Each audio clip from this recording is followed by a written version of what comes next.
Hi mga guys, magandang araw. Ngayong araw pala ay pumasok nga ako neto sa trabaho pero bago natin to simulan, ako nga pala si Luther, isang OFW. Bale mga bandang 4:30 na nga tayo nagising kaninang umaga at mga bandang 4:50 naman nga neto, lumabas na ako ng accommodation. Yun o mga guys, good morning. Nandito na yung driver. Pasok na naman tayo ulit sa trabaho. So ayan, ingat-ingat pala sa mga papasok ngayon. Hassle muna tayo. Sa mga bago nga po pala dito sa akin, gabi nga po ako naliligo bago matulog. Sa umaga naman po naghihilamos toothbrush at nagsusuklay lang po ako. So ayun mga guys, nandito na ako sa trabaho ko. Oh, nandiyan pala yung mga guys.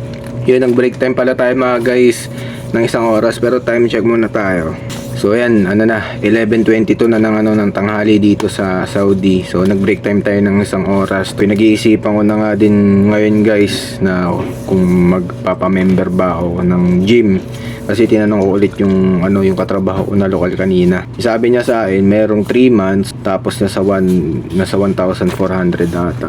Riyal Medyo maate yun Tapos sabi niya sa akin, meron din namang 6 months tapos nasa 1,600 to 1,800. 6 months yun 6 na buwan.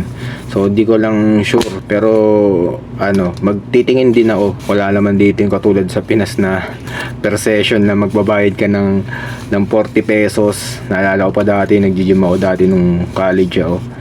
Nagano pa, 35 pa ata yun. Tapos kahit anong na yun, kahit anong oras ka na nun, 35 lang sa isang session. Tapos magpapa-member ka na sa 300, mga ganon, 300 pesos isang buwan. Kita isa lang tayo mamaya, update na lang mamaya pagka out ko katapos ng duty.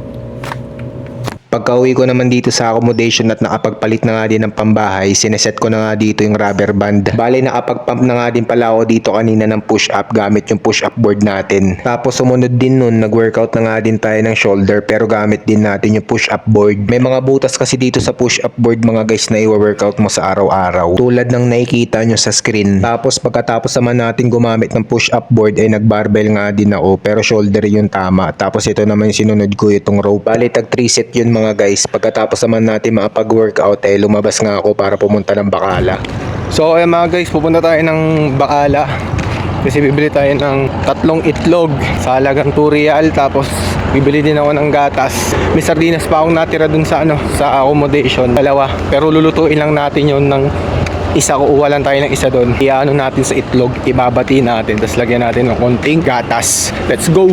Pagka-uwi ko naman dito ulit sa accommodation, agad nga ako nagkasikaso dito sa kusina. Bali 2 itlog nga pala yung ginamit ko dito para dun sa sardinas na ihahalo natin. Tapos naglagay na nga din ako dito ng black pepper, asin, tapos konting gatas. Tapos binati-bati ko na nga lang dito sa may baso. Sumunod nun nilagay ko na nga din dito yung sibuyas sa kawali. Habang inaantay naman natin dito masunog yung sibuyas, dito nga dinudurog-durog na nga natin yung sardinas. Tapos pinagmix na natin yung itlog tsaka yung sardinas. Tapos kinonting mekos-mekos lang natin yan instant para sumarap. Tapos sumunod nga nito mga guys, minekos-mekos ko nga lang dito para hindi mamuo hanggang sa maluto. So anyways, luto na. Kain na tayo. Let's go! So ito lang yung kakainin natin mga guys for today's video. Itong longganisa na kahapon pa, tapos itong sardinas na itlog. So kain po pala mga guys. Yung niluto pala natin na sardinas na itlog, first time ko nga lang pala yung lutuin mga guys. Kaya yung natikman ko, nasarapan ako. Sa susunod magluluto ulit ako nun, tapos lalagyan natin ng kamatis. So yun lang muna mga guys. Kita isa lang tayo sa susunod kong video. Ako nga pala si Luther, isang OFW. Bye bye!